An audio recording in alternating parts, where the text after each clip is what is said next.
Hello, welcome to Code with Gaurav. Today we are going to discuss stock spin problem in this video. So, as you have already know the leaders in an array problem, if you don't know that problem, then first of all go to that problem. The link will be in the description also. So check that problem out first, then come to this problem. So as we know that in leader in array problem, what we do that we check that a element is called leader if all the elements on the right of it are smaller than that that particular particular element. element. Yeah. So that element is called leader. Yes.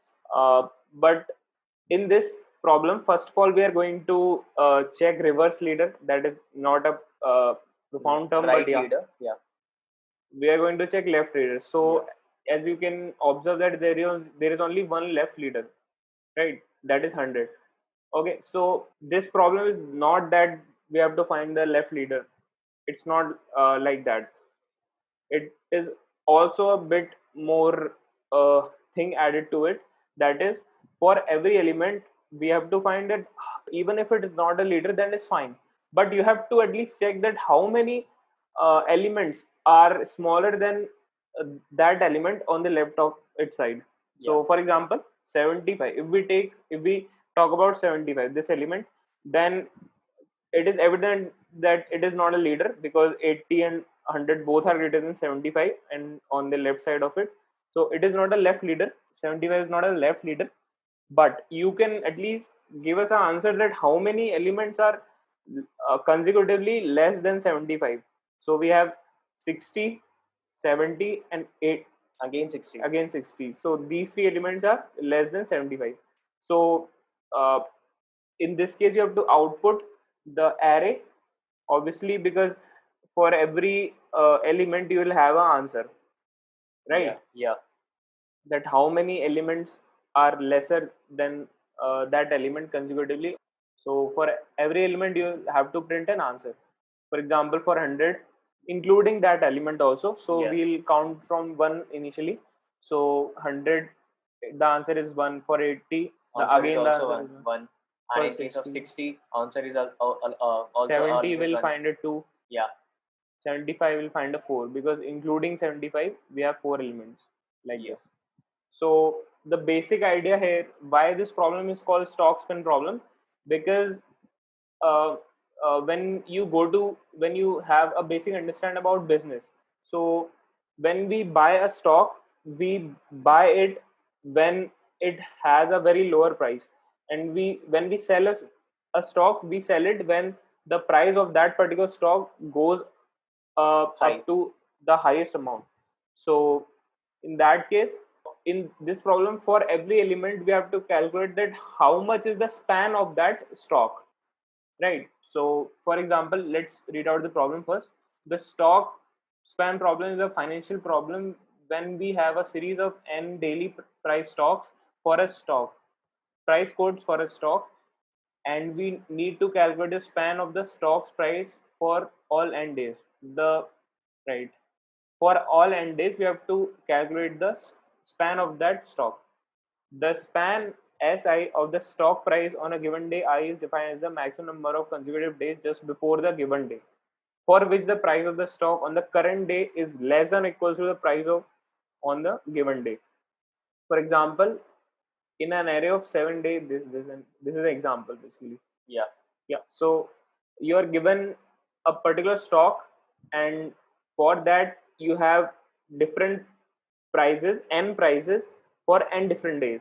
So that stock is on the first day it is of 100 rupees, for example.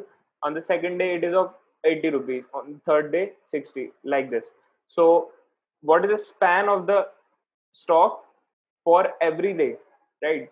So Here you can also notice one thing, like for 60, like for the second 60, we have the answer that is 1. Why? Because we have to check the consecutive, like the element must be in a consecutive manner. yeah, we cannot output the answer that Yeah. 60 is less than equals to 60. Yeah. So we can output 2 in that case, including itself and this element, because we are having a greater in between of both the numbers. So it must be consecutive. Now let's move on to the code. Okay, so what will be the naive approach? Naive approach is easy. We'll run a two loop, and for every element, we check that the particular element is smaller than to how much of its element, like from how much from its left element. So we'll run a loop for particular element, and then we check that particular element. That particular element is lesser than number of elements, like how much number of elements. So uh, this is the naive approach. So we are going to iterate through the whole array by using this loop, and for every element at index I, we are going to have a loop from integer j equals to I minus 1 to getting equals to 0 and j minus minus to the starting of the array. And we are going to check for every element, we'll take a variable count equals to 1. I think now you got the idea where we are initializing the variable count by 1, because we have to include that particular day price also. If array of j is less than array of I, then increment the count, else break the loop, because we are talking about consecutive elements, and for every element we are going to print the value of count. So in this approach, we have not used an extra array for the answers, because we are printing Yeah. after every calculation itself. Yes. So here the time complexity is O(n) square. So also the constraints are lesser in this problem. So we can try to run this approach also. So now let's move on to the efficient approach using stack. So as convention, we are going to push the first element into the stack. Actually, we do not push the elements, we push the indexes of the elements into the stack. So 0, and in bracket I'm writing 100 for reference. Okay, so it is default. Now iterating for from index I equals to 1, from this index to the last, we see that we our first element is 80. So what we do, if current element is less than top of the element value at the top of the stack, then we push that element, push current. Okay, else we start to pop elements out of the stack while pop. I'll explain this concept in a while, but let's dry run and check how we develop this concept. So now comes 80. So 80 is less than top of the stack, 80 is less than 100, so we push 80 into the stack, right? We have index of 80. For reference, I'm writing 80. Yeah, so now 60. 60 is also less than top of the stack, as 60 is less than 80, so we also push 60 into the stack. Yeah, now comes 70. So 70 is greater than the top of the stack, because 70 is greater than 60. So we start to pop elements out of the stack. And uh, why we are doing this now, I think you are starting to get a little bit idea of it, that now we see 70, right? And all the elements are available into the stack, and we start to pop elements out of the stack by seeing that while they are less than the current element. So we pop out 60 because 60 is less than 70, and that is what we need to do, right? We have to find the elements on the left of the side of the current element which are less than or equals to the current element. So we start to pop 60, and we do count plus plus, we increase the counter, right? Now the computation of 70 is done, and at last we push 70 also into the stack. The computation of 70 is done. Now next element is this one, 60. Now again 60 is less than top of the stack, 60 is less than 70, so we push it into the stack. Now next element is 75. Now it's a very good thing to observe here that 75 is greater than top of the stack, 75 is greater than 60. So we now start to pop elements out of the stack. So we see 60 is less than 75, that is the top of the stack is less than 75. So we pop 60 out of the stack. Again 70 is less than 75, so we pop 70 also out of the stack. Now 80, no, 80 is not less than 75, so we stop here. And what we did, we incremented the count by 2, right? When we popped 60 and we popped 70, we incremented the count by 2, right? So yeah, and also one more element is left. So that's where we need the indexes, right? Why? How? Because now you can observe that the computation of 75 is over. Now we find that 75, the top of the stack is now greater than 75.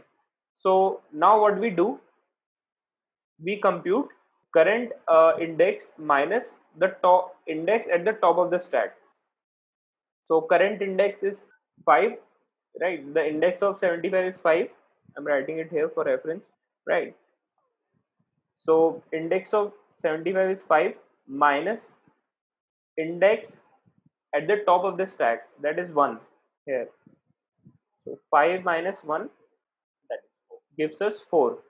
So yeah, so the answer is also 4. 75 including itself, 60 is also less than 75, 70 and also 60. So that's why we were taking and indexes uh, into consideration rather than the element itself. Why? Because it is very easy to calculate by subtracting the index of the both elements, right? So now we move to 85. So yeah, before moving to 85, we are going to push 75 also into the stack because the answer is now calculated. So at last we push the element which the answer has been already computed. Now we move to next element 85. 85 again is greater than top of the stack, right? 85 is greater than 75. So we start to pop elements out of the stack. So now you may observe that 75 itself is less than 4 elements consecutive, is greater than consecutive 4 elements on the left of it, right? And so and also 85 is greater than 75. So what will, how can we calculate the answer of 85? We can do 1 plus answer of 75, right? Yeah, we can use answer of previous element. Yes, that will be used in the while we are using the indexes of the element. Let's see how. So now we observe that 85 is greater than top of the stack, 85 is greater than 75. So we start to pop elements out of the stack. We pop 75, we pop 80. Now we see 80 is also less than, we pop 75. Now we see 80 is also less than 85. So we pop this also out of the stack. Now, how we calculate the answer? We do it using subtracting the index of the current element minus index on the top of the stack. So index of current element is 6. And what is the index on the top of the stack? It's 0. 6 minus 0 gives us answer 6. So you can also see 1, it is less than or equals to itself also. 1, 2, 3, 4, 5 and 6. Right. So I hope, guys, that this approach is pretty much clear to you. And if it is not, then please try to solve it yourself and um try solving one or two test cases by yourself. Now let's dive into the code. So we're gonna make stack named S, and we're gonna iterate through the array. Oh, sorry. First of all, we are gonna push the first index of first element into the stack. So as dot push 0, which is basically always 0, and we'll start iterating from index 1.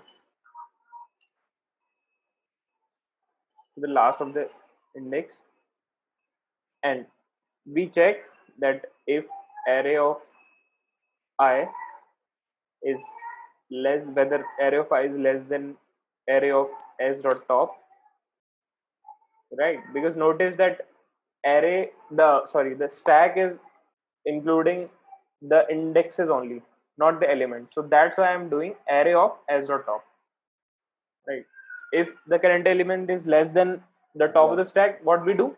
We push that element into the stack, not that element, the index of that element. Yeah. So s dot push I only, not array of I. Yes. Now come my else part. If element is greater than the top of the stack, then we start to pop out elements of the stack until either the stack is empty or we didn't find a element which is greater than. Yeah, we stop finding elements that is less than the current element. Yeah. And array of s dot top should always be less than equals to current element. Why less than equals to?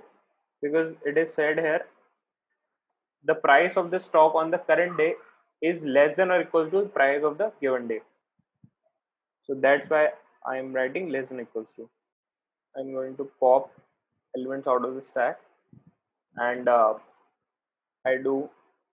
Now, one more important thing to observe here, that we always cannot do current in answer equals to current index of current element minus the index at the top of the stack. We always cannot do this, because in case the stack is empty, then it will throw us a segmentation fault, right? So what will be the case in which the stack will be empty? For example, the case will be like this: when after 100 we see only greater numbers. For example, 110. Again 200, for example. So in this case, we by default push 100 into the stack. It is already written. Now next our next element is 110. So 110 is greater than the top of the stack. So we pop 100 out of the stack and we push the current element. And what will be the answer? Uh, what will be the answer?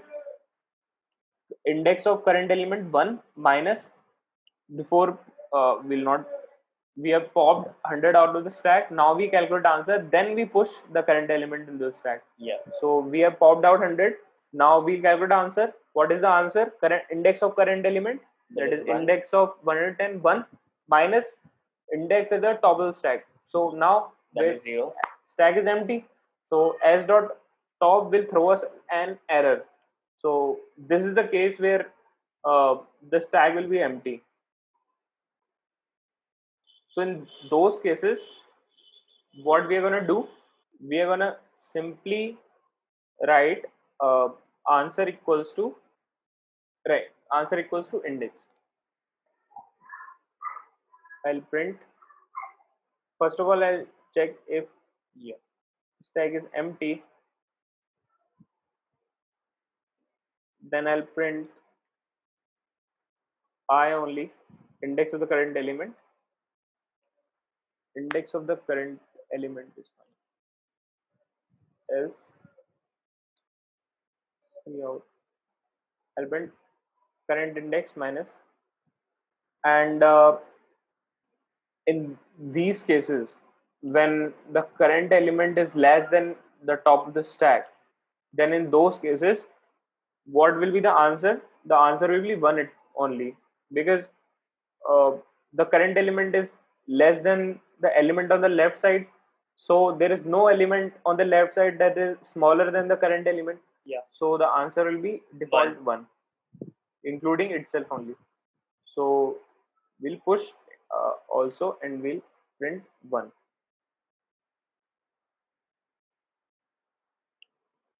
Yeah, so actually we'll not do I directly, we'll do I plus 1. Why? Because we are in C++ we have indexing starting from zero based indexing. So for example, in this 110, the answer will be 2 itself, and the left element 100. So answer will be 2. And what's the index of the element 110? It is 1. So answer will be I plus 1. So 1 plus 1, 2. Yeah. So we'll print I plus 1, and in the else part it will be I minus s dot top, because as at the uh, index s dot top we have a greater element, right? So we do I minus s dot top, that will include the current element I also, and up till s dot top not including s dot top. Yeah. So that's why I minus s dot top.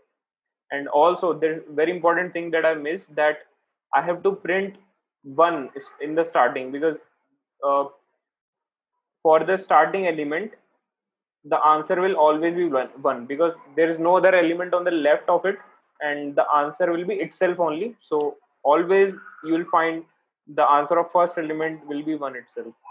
So I missed that, so that's why I got the wrong answer. Now it is giving us the right answer. This is the final code. So I hope you got the stock scan problem very well. So thank you for watching this video. Yeah.